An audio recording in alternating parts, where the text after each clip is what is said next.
Hey, welcome everybody. Man, we are in one of my favorite places. We are at the Southern Museum of Civil War and Locomotive History here in Kennesaw, Georgia. We're really excited to be here. There's lots of cool stuff here, but the real story here, to us at least, is the Great Locomotive Chase. And man, if you haven't been, you're in for a real treat. And right off the bat, I'm going to bring out our new friend, but our enthusiastic friend here, and not so short friend, Josh Trower. He's the Education Programs Coordinator here at the Southern Museum. Hello, welcome to the Southern Museum. As he said, we talk a lot about trains here. We talk a lot about the Civil War. The Civil War was the first railroad war. So many of the major battles of the Civil War were fought around major railroad junctions, such as Manassas, Chattanooga, and Atlanta. Whoever controlled the railroads could control the war. So here we love to tell the story of the Great Locomotive Chase. If you'll follow me this way. The Great Locomotive Chase was a special mission that occurred on April 12, 1862. Union General Ormsby Mitchell, he was based out of Shelbyville, Tennessee, and he had a plan. He was hoping to attack Huntsville, Alabama, and then get to Chattanooga, that great railroad center. Now, a Union scout and spy named James J. Andrews, he came to him with an idea. He thought he could take that great Confederate supply line, the Western and Atlantic Railroad, off the board. So that's the railroad that was built in 1850 and stretches from Atlanta to Chattanooga. Of course, with that railroad, the Confederacy could just move supplies up to Chattanooga to stop any potential Union attack.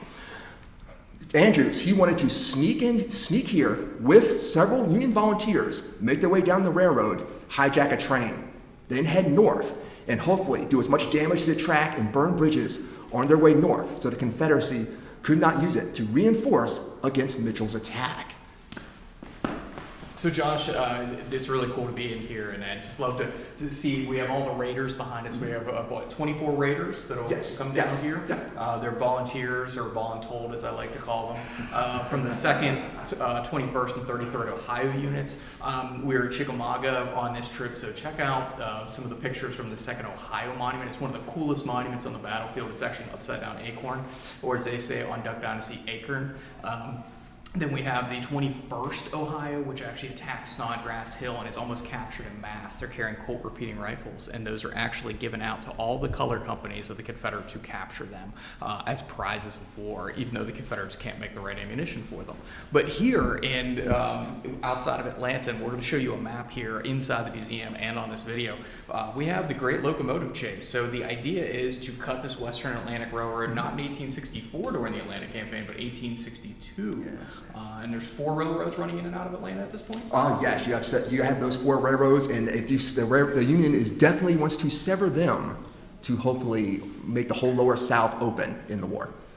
So we're moving deep into the South early in the war, and is there anything in here you want to talk about in particular? I mean, we see the Medals of Honor. These are the first Medal of Honor recipients, or the earliest Medal of Honor recipients for the Andrews raid down into Georgia. Mm-hmm. Anything you want to add? Well, the Andrews Raiders, they got civilian clothing when they were in Shelbyville, Tennessee. It was going to be a secret mission. They had to ditch their uniforms. They would make their way in small groups to Chattanooga and then board a Western and Atlantic Railroad train south to Marietta. Now, they number 24, but they'll lose 2 guys, Samuel Llewellyn and his partner Smith. Unfortunately, their cover story was, well, they were saying they're from Kentucky. And they were going to hang out. They wanted to meet some friends of theirs that were serving in Georgia, in a Georgia Confederate regiment. They wanted to serve in that regiment. Some folks didn't buy their story for these 2 men. And so they had to fall in with a Confederate artillery battery around Jasper, Tennessee. So now they're down to 22. They make their way down to Marietta, Georgia. They take the train. There's lots of rain and storms that week. So unfortunately, they're actually running a day behind. They're hoping to coincide everything with Mitchell's attack, but they would have to delay it by a day. They're all able to get to Marietta by about April 11th. But 2 men, Hawkins and his companion, well, unfortunately, they forgot to tip their bellman. And so they would miss the raid as well. So for the raid, you only had 20 that actually made it. It's always tip your bartenders and your servers, so always remember that. Good advice. So inside of here, we have some of the pictures of the gentlemen. We see some of them in uniforms. We have officers. We have enlisted men. So it's a great place to come down here, check out a little bit more of the story of the Andrews Raiders, and you can also head over to Chattanooga National Cemetery, where there's a memorial to them as soon as you drive inside of Chattanooga National Cemetery. Let me add too that already on this trip, if you look at our video of Tunnel Hill, Georgia, if you look at our video in the Chattanooga National Cemetery, you'll see a little bit more about the Raiders and the raid. Of course, this is our main raid video, and I want to ask both Kris and Josh if you're allowed to say. You have a Raider that you're particularly drawn to. Is there a Raider? It's cliche. I like Andrews, but of course I do. Kris? I like Andrews because he's from down the road. He's born in Weirton, West Virginia, which is 30 minutes from my hometown. Josh? Well, I am a train buff. I love trains, model trains and real trains. The guy I'm most attached to, where is this gentleman? Oops, sorry, no problem. William, here he is. William Knight. William Knight, he would take the engineer's position on the steam locomotive, the General, which is the locomotive the Raiders would hijack. They would board the morning train on April 12, 1862, out of Marietta, Georgia. It was led by the steam locomotive, the General, with a tender filled with water and wood. There were 3 boxcars and 3 passenger cars. Those boxcars would be perfect for concealing the Andrews Raiders for this mission. And then they headed north into history. Cool. All right. So we're going to head into the gallery. So the Western Atlantic Railroad, it's a railroad that was funded by the state of Georgia. They started their funding in 1836, but didn't start building until 1839. Is that correct? Yes. And then one of the famous places they have is Tunnel Hill, which is a really cool site that we visited along the way. We're going to walk through Tunnel Hill, actually. But to start off the raid here, so we're outside of Marietta, Georgia. We're in Big Shanty. What's Big Shanty today? That's Kennesaw. And so whenever you get to this area, Josh, what do you, excuse me, you have a problem, right? If you're early days of railroads, you can't serve food on the train. Yes, this is not the era of the ornate dining cars. That would come much later when they were able to better preserve food. So the trains have to make stops for breakfast and dinner, and they're going to stop at the Lacey Hotel in Big Shanty, Georgia. So at this point, the crew, including the conductor, William Fuller, they all get off the train, and the passengers get off, and then the Andrews Raiders will spring into action. They will uncouple the boxcars from the passenger cars. So this Wilbur Kurtz painting right here, you see the General, the tender, those 3 boxcars, and the coaches. They'll make the separation right here. Most of the Raiders will get in one of the boxcars. William Knight and Wilson Brown will take the engineer and fireman's positions. Alf Wilson, he will handle the brakeman's positions on top of the boxcar. So you see the handbrake here, that's used for setting the brakes. The General itself doesn't have any brakes at this time. You want to slow it down to a stop, you have to actually put the locomotive in reverse. Another reason this is a great place to hijack the train is because this is an area that does not have a telegraph station, so they can keep the word from spreading. So they depart, they grab the train, much to the chagrin of the crew, who comes out to announcements that someone is running off with your train. So Fuller, he actually will run out with his firemen and a railroad supervisor named Anthony Murphy, and they'll actually chase on foot. The Raiders will make their way north about 2 miles, and there's a railroad section gang working at a place called Moon Station. So the section gang, these were track workers that would work on the rails and make sure they remained aligned. That section gang is led by a man named Jackson Bond. And there, he actually loans some track tools to the Raiders. They make a quick stop. Andrew's cover story is that they're moving valuable ammunition to PGT Beauregard.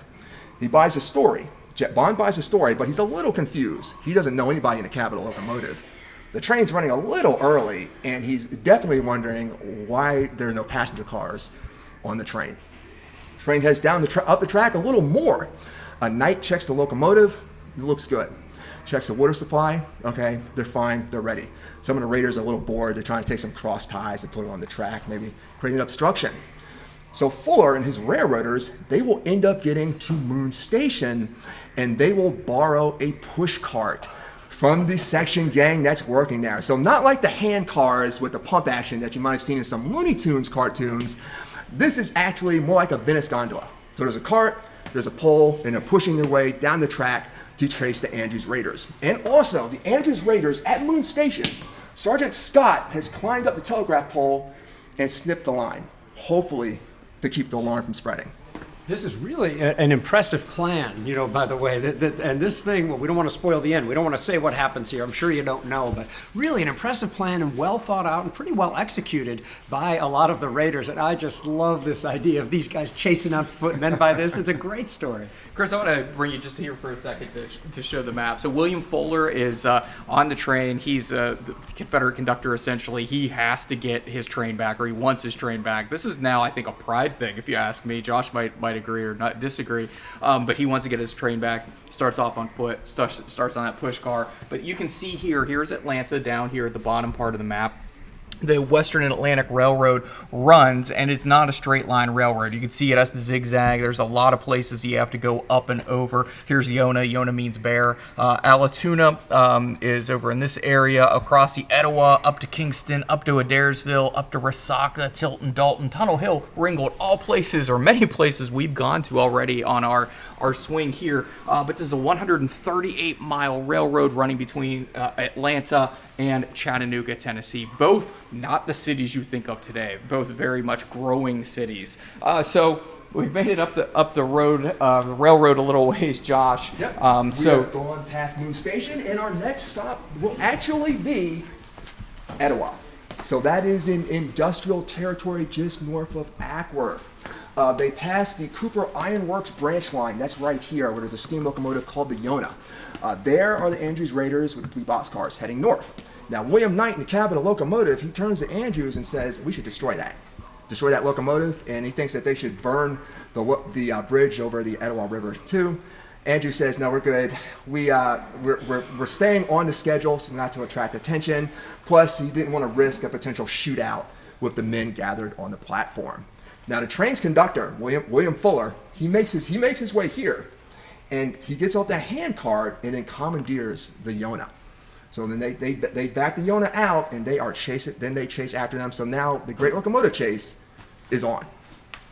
So whenever they are coming up the railroad, it is important to stay on schedule because this is a one-track railroad, correct? Yes. This is the era of what was called train order and timetable operation. Everything is governed strictly by the timetable. If you're early or if you're late, that's going to attract attention. Plus, then you need special train orders to govern operation. They're not really going to have the ability to do that. They don't want to make as much. They want to make as little contact as possible. And I'm glad you brought that up because when you get to Kingston, Georgia, they run into a little bit of a traffic jam of freight trains. There's a lot of southbound traffic because Mitchell's attack is occurring in Alabama. So the Confederacy is trying to move supplies out of the way of that Union attack. So there are what they call extra trains running on the railroad. There are extra southbound freight trains. Because of this, the Raiders have to sit here for an hour and 5 minutes while William Fuller and his railroaders are gaining on them. So they sit there, and finally they're able to head north. Fuller gets there, and he actually, the issue with Fuller is he can't get the Yonah past here. But there is a steam locomotive called the W.R. Smith that is sitting there with a passenger car. It had been running a train on the branch line to Rome, Georgia. He gets on, and several Confederate militiamen will get on the passenger car. The train's fireman, Jefferson Kane, he's had enough. He decides he's going to fall out. Then they head north in pursuit of the Raiders. Now the Raiders, north of town, they're able to take out a piece of rail using some of those track tools they had taken from Jackson Bond's section gang. They take that rail out, and the W.R. Smith is not able to pursue. And because of that, Fuller is now back to running along the track. Yes, Fuller and Murphy trying to pursue the Raiders. So, Josh, let me ask you, they have to dress in civilian clothes. Did they have any sort of weapons with them? And I know that they only had like one crowbar when they showed up, and that was about it. They had some sidearms and really did not have the materials they needed to do lasting damage to the railroad. Mostly, they're not doing damage this day, they're just on the run. It's creating a huge nuisance to the Confederate forces in the area. As they get north of Kingston, the Andrews Raiders will actually meet a southbound freight train, and it's led by a locomotive called the Texas. During their meet, they actually had, at the siding, they have a brief conversation. The Texas talks about the Union attacks that's come. They say there are a lot of extra trains running on the railroad, and by railroad rule, they should have a flagman walking in front of the general. several paces to flag any southbound traffic to come to a stop. There's a train behind us. Andrew says he's going to do that. Really, he doesn't. They don't have time for that. They roll north, and he just tells Knight, just blow the whistle as much as possible. We have to continue the mission. Fuller, he will eventually come across to Texas, and he says, my train's been stolen. And at first he thinks his train's actually been stolen by Confederate deserters from Camp McDonald, which was across from the tracks in Big Shanty. Well, he realizes now that these guys are pretty sophisticated, so it must be Union spies. So that's why more people are willing to join Fuller's chase after the locomotive. The Texas's engineer, Pete Bracken, he says, okay, Fuller gets on. They chase after him backwards. They actually take their whole train with them, but then he'll drop his train off in a siding. So then it's the Texas pushing backwards, tender first, chasing the Raiders. And eventually the Raiders will hear the Texas behind them, and they know they are in a race for their lives now.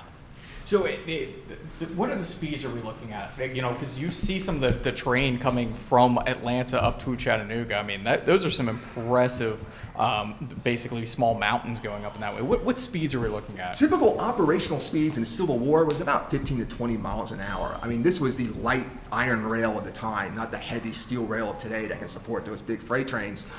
But they potentially got up to speeds of around 50 to 60 miles an hour during the Great Locomotive Chase. So they were really cooking.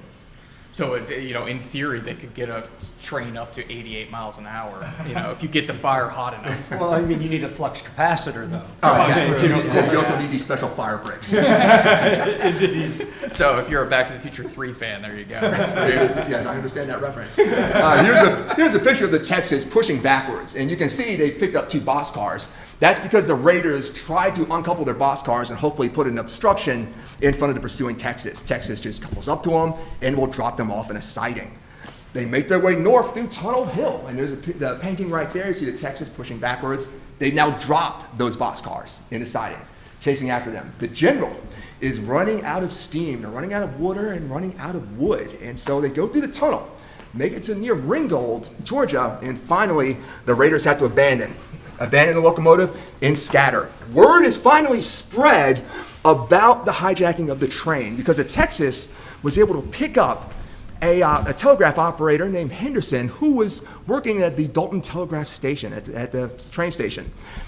Henderson knew something was wrong. He's wondering why he's not getting any messages from the south. So he was walking south. Texas picks him up and they tell him what happened. The Texas will end up dropping Henderson off at the Dalton station, and he spreads the alarm. He's able to get most of a message to General Ledbetter to the north, who's going to sever the railroad to the north in order to box the Raiders in. Sergeant Scott, he tries to snap the telegraph line again north of Dalton, but just as he snaps the wire, most of that message got through. And so the Raiders, they are now hemmed in, so they all scatter. They leave the locomotive, and they are all captured. Let me just say that I know this story, and I'm getting all excited about it as well, so I really appreciate your helping us here today, Josh. You're with the American Battlefield Trust. We're at the Southern Museum of Civil War and Locomotive History, and here we are standing in front of what must be a duplicate or a model of the general, right? Oh, this is the actual locomotive, built in 1855 by the Rogers Locomotive Works in Paterson, New Jersey. They brought it down on a ship and then moved it up by rail to the Western and Atlantic Railroad. But we get that question a lot. That is no problem. Now, of course, it's had lots of parts swapped out over the years, boiler, running gear, but this is the engine that the Andrews Raiders would hijack on that fateful morning of April 12, 1862. And the Texas, the locomotive that chased after them, is a similar type of locomotive. It is a 440 American-style locomotive, a popular engine of the 19th century. So by 440, I mean it has 4 small pilot wheels leading the locomotive, 4 big driving wheels, no extra small wheels under the firebox. The fireboxes were smaller enough then, you need those extra small wheels in the back. A wood-fired locomotive. Yeah, if you ever play with Lionel Trains, you'll know what he's talking about and how all of it interworks. So, Josh, let's finish off this part of the story. So they end up around mile marker 116, Yes. whenever it ends, and the Raiders then start just running for their lives. Yes, they all end up getting wrapped up and captured, including the 2 that were left behind in Marietta, as people start to realize after the news spreads, so those are those 2 strangers that were hanging out in Marietta this day. So they're captured, they're all put in jail in Chattanooga. Then they'll be moved down to Fulton County Jail in Atlanta, and 8 of the raiders are executed, including Andrews. 8 would escape, make their way back to Union lines, and then 6 more, they would later be exchanged and paroled in prisoner exchanges. Yeah, the provost marshal, George Washington Lee of Atlanta, is actually questioned by higher-ups in Richmond of why don't execute these other 6 guys quicker? Why don't you just execute them? But they're eventually, as Josh said, exchanged. So, William Fuller, the guy who was leading the chase, what happens to him? Oh, he's a great hero of the raid, and he will actually he'll serve in the Confederate Army later, and of course he's just a great honored honored conductor. Honored conductors, you always have trains on the mind. He's sort of a locomotive. Yes, he's sort of a locomotive and honored conductor with the railroad, and he will actually attend reunions of the raiders and the chasers after the Civil War. They will actually reunite with the general, because after the Civil War, they realized this is historically significant. It escaped damage during the Battle of Kennesaw Mountain, during the Atlanta campaign. They preserved it after the war, and then they actually were taken on tours to special encampments, the Grand Army of the Republic activities, the Chicago World's Fair, the New York World's Fair. Last time it was under steam was in the 1960s for the centennial of the Civil War. The Louisville and Nashville Railroad, a successor to the Western Atlantic Railroad, brought it out into service. It's been at the museum here since 1972. Awesome. So let's talk about the locomotive, because we have some real people who love to talk about the locomotives. So as we're looking at it, up front we have the often called cattle catcher. Yes, you have the pilot. Yep. And then we have up top, the light that was on it would have been a oil lamp, or would have been? Yeah, it would have been a more rudimentary lamp than the electric lamp you see right here. You also have the big smokestack that has a spark arrestor inside, and those are great to catch all those wood cinders that are blowing around, so you don't set any forest fires as you're running the locomotive. Yeah, because remember, this would create just a ton of smoke coming out of one of these. Let's take a walk down, Josh, and Sure. take a closer look here. So it's steam powered. So Yes. we have to get a fire going, and this is the tender we talk about a lot. Yes, Correct? here you have your firebox, here's your tender. You have your wood in your tender and your water in your tender. The fireman puts the wood in the firebox. The water from the tender will flow into the boiler. You're heating up that fire, which will heat up the water and turn into steam. The steam will then rise to the steam dome right here. And if you look up, you can see this linkage between the steam dome that connects to the engineer's throttle. So he's pulling on that with the Johnson bar. He's actually opening up the valve that brings steam down into these cylinders, which will move a piston back and forth, which is connected to the drive rods, and that gives you your locomotion. Now, the engine, after the Civil War, was converted to coal firing, because coal burns a lot better than wood, and now, when they restored it in the 60s, it's an oil-fired locomotive. So the wood is just for show. There's an oil bunker inside the tender, and there's an atomizer, so the fireman turns a valve, sprays the oil into the firebox, so he doesn't have to shovel anything anymore, and it's kind of hard to shovel oil. You get oil over inside of the cab, and then you can go off down the tracks. That's awesome. And it looks like they have some modern seats up inside of it. And Yes, there are a lot of appliances that weren't on the locomotive during the Civil War, such as, you can see the brake rigging right here. That wasn't there. Yep.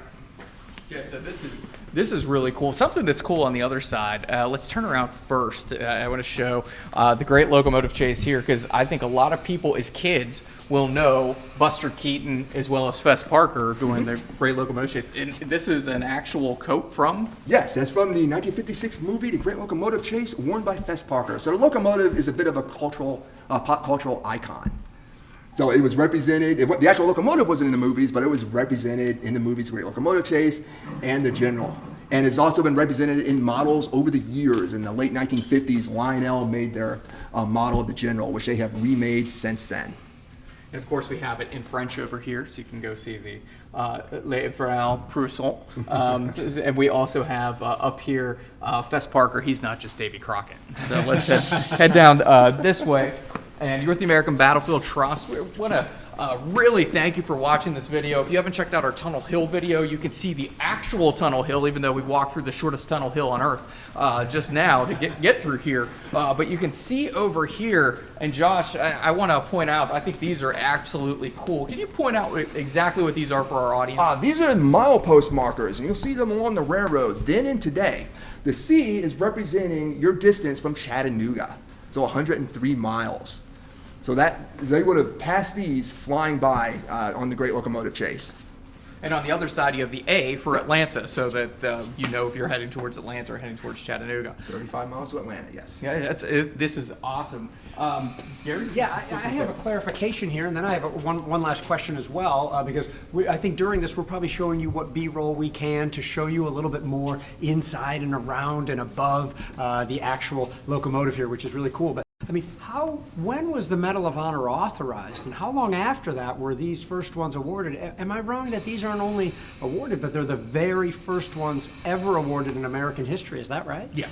Okay, so is this, I mean, so isn't it authorized just in a few months before this, and then they go ahead and award them to some of these raiders? So this was seen as significant at that time. Mm-hmm. And let me hit you with my other question then too. We've only checked out a few rooms of this museum, but there are other huge rooms. What else do you do here? Oh yes, we have a lot about the role of the railroads in the Civil War, the United States Military Railroad. We also have a Mercy boxcar here, which is a French boxcar loaned, given to America as a thank you for after World War II. We just love to talk about the role of the railroads in the Civil War. And please, you can come and see us any Tuesday through Saturday from 9:30 to 5 o'clock.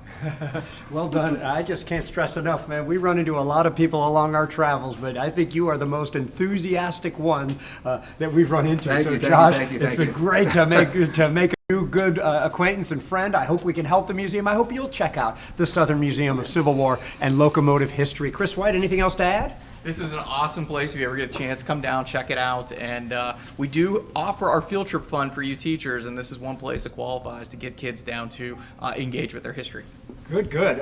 Josh Trower, thanks so much for having us. Thanks a lot Thanks for to coming, everybody. guys. It's no problem. Here at the museum, Kris Makowski, not only our cameraman, but our lighting man at the same time. Thanks so much, Kris White. And to all you for watching, we hope you enjoy and follow us along as we take our trip through the Atlanta campaign. This is one of the first videos that you're going to be seeing from, I believe at least, from this series. And we are going to go all the way down to Atlanta if it works out. So thank you so much for watching. Thanks for having us. And thank you for supporting battlefield preservation and education.